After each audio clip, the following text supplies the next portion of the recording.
Hey guys, I just finished watching The Gatekeepers. Since I don't have a lot of time, I've been watching it in pieces, and I watched the second half tonight. And it's an amazing, amazing movie. You have to see it. Look, if you don't care about politics or policy or any of those things, then I guess you don't have to see it. If you don't care about the Middle East, I guess you don't have to see it. I'm just keeping it real. But if you care about any of those things, it's a movie about the six leaders of Shin Bet. That's the Secret Service of and the intelligence service of Israel. It is so compelling on so many different fronts. And they explain a quote from Professor Leibowitz from back in 1968, I believe, near the end of the movie, which says, I worry about the occupation for not what it's going to do to the Palestinians, but for what it's going to do to us. And it's going to turn Israel into a colonial state. And when it does, what becomes of our character? And you see all those leaders of Shin Bet warning the same thing. What becomes of our character? What becomes of our character? Who do we become, right? So you've got to end the occupation. You've got to end it. Okay, not just for the Palestinians, who, as the leaders of Shin Bet explain, live under these brutal situations. Now, not all Israelis might see it. Not everybody in America. Most of the overwhelming majority of the people in America don't see it. But these guys who led Shin Bet, they saw it every day. They saw those conditions every day, and it's The Gatekeepers, guys. The Gatekeepers is the name of the movie. You got to watch it. And so now some of these guys who are the leaders of Shin Bet, they ordered some bombings that killed a lot of people, including civilians. And so it's not like they all have clean hands, right? You have to be realistic about that. But even those guys are like, what are we doing? What are we doing? When are we going to end this occupation? We're never going to have peace. And one of the heads of Shin Bet says, we've won every battle and we've lost the war. And so it reminds me of the quote from Martin Luther King when he said, I didn't just come to liberate African Americans in the South. I came to liberate people who are oppressing them as well, because it ruins a piece of their character. So, and then secondarily, as you watch the movie, it's so obvious who the real enemies are. The enemies aren't the Palestinians and the Israelis. The enemies are the fundamentalists versus the rest of us. I know I've said it before, but watch the movie. I can't imagine that you could watch that movie and not agree.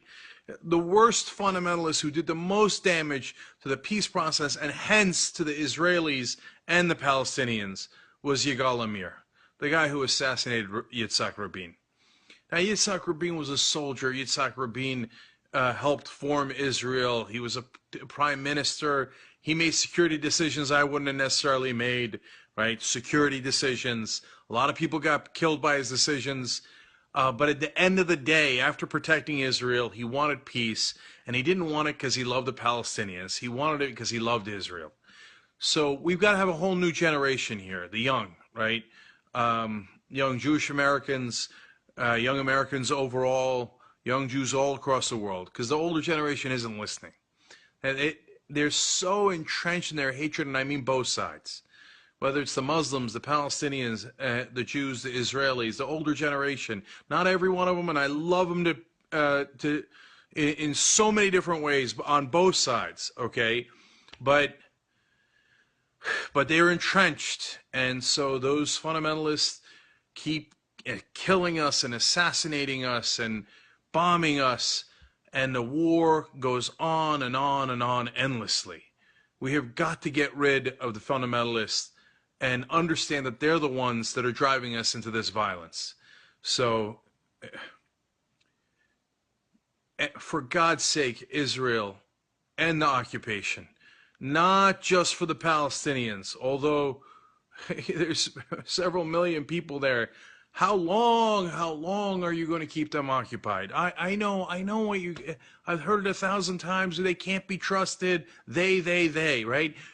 somebody asked me the other day, hey, Cenk, do you think that if we turn over the West Bank and Gaza Strip, the Palestinians will magically stop hating us? Of course not, guys. It doesn't happen overnight.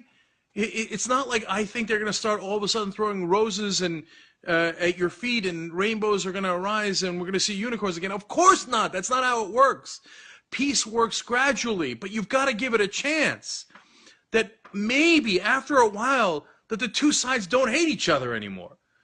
I know that seems like an unattainable dream at this point in that situation, but it's happened time and time again. We have made peace, and then we have seen that the peace, after a while, works, and we stop hating each other, and we stop bombing each other, right? But the fundamentalists don't want that. They don't want that. They love the violence. They love the religious zealotry and the things that lead us to hate each other instead of love each other. So I'm asking all you guys out there, old, young, American, not American, Jewish, not Jewish, Israeli, not Israeli, Palestinian, not Palestinian, I'm asking all of you guys, for the sake of the Palestinians and the Israelis, let's liberate them both. Let's liberate Palestine and let's liberate Israel. Let's end the occupation. If you don't believe me, go watch The Gatekeepers. Watch 6 leaders of Shin Bet whose job was to guard and protect Israel. And you'll see they say the same thing. It doesn't help any of us. It hurts us as humanity to have done this occupation for decade after decade. When are we going to learn it didn't work? It doesn't work. It'll never work. We need a 2-state solution, and we need to let time heal those wounds.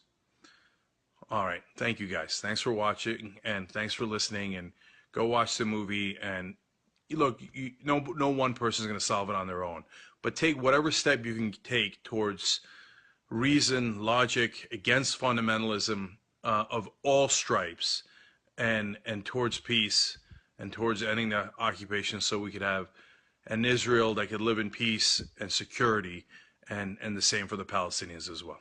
All right. Good night.